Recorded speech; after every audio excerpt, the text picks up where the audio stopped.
Here's a step-by-step guide for getting to your ship at the Miami cruise port. Whether you're flying here, riding the train, driving, or staying in Miami or Miami Beach, I'll walk you through exactly what signs to follow, how long it will take, and what it will cost. You can check the chapter markers below to jump straight to your starting point, but be sure to stick around until the end because I'll reveal which option I think strikes the best balance between low stress and low cost.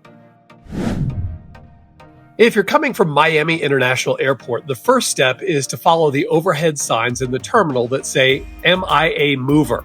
This is a free SkyTrain that connects all terminals to the Miami Intermodal Center. It runs every few minutes and takes less than 10 minutes. Once you arrive at the Intermodal Center, you have two choices, public transit or a rideshare or taxi. The fastest is to follow signs for rideshare and taxi. If you order an Uber or Lyft, the app will direct you to the designated pickup garage. Taxis wait in clearly marked bays outside the center. The ride to PortMiami takes about 20 to 25 minutes and costs $25 to $30. All Miami taxis are required to accept credit cards, though cash is also welcome. Your second choice is public transit, and it is a bit more complicated. Look for the signs to Metrorail. Buy a ticket or tap a contactless credit card or phone at the gate. Fare is $2.25. Take the Orange Line southbound and ride 6 stops to Government Center. From there, follow signs to the free Metromover. This is what the Metromover looks like.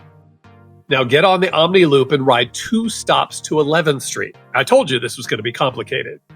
Outside, look for the Coral Way Trolley. You can't miss it, it's bright orange. And it has a big cruise ship icon on the front. It's free and drops you inside PortMiami right by the terminals. The whole journey takes about 45 to 55 minutes. If you're flying into Fort Lauderdale, your best bet is a taxi or rideshare. First, head out to ground transportation. From here, you can grab a taxi direct to the port. The drive takes 45 minutes to an hour, costing $70 to $90. Again, taxis are required to take credit cards. For an Uber or Lyft, follow the signs for Ride App Pickup. Each terminal has a designated area outside baggage claim. Your app should tell you exactly where to meet your driver. If you're already in downtown or the Brickell district, the first step is to find the nearest Metromover station. Look for the blue and white signs marked Metromover. The train is free and runs every few minutes. Now hop on the Omni Loop and ride until you reach 11th Street. When you exit, walk to the Coral Way trolley stop outside. The trolleys are bright orange and clearly marked PortMiami.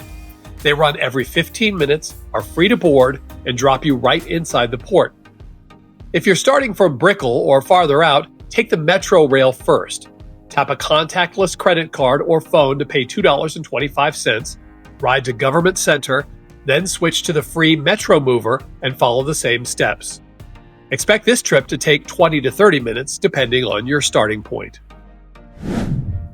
If you're staying on Miami Beach, the first step is to head to a taxi stand or order a rideshare. There is no direct public transport into the cruise port from the beach. The drive over the MacArthur Causeway takes 15 to 25 minutes in light traffic, costing about $20 to $30. Pay by app or use a credit card or cash in a taxi. Now be aware that on weekends or holidays, beach traffic can double your travel time, so leave early. If you're driving or using a rental car, the first step is to follow signs for I-395 East. Stay in the lanes marked PortMiami Tunnel. The tunnel runs under the channel and brings you straight into the port. Once inside, follow the big overhead signs for your terminal letter, A, B, C, and so on. If you need parking, look for the garage right next to your terminal.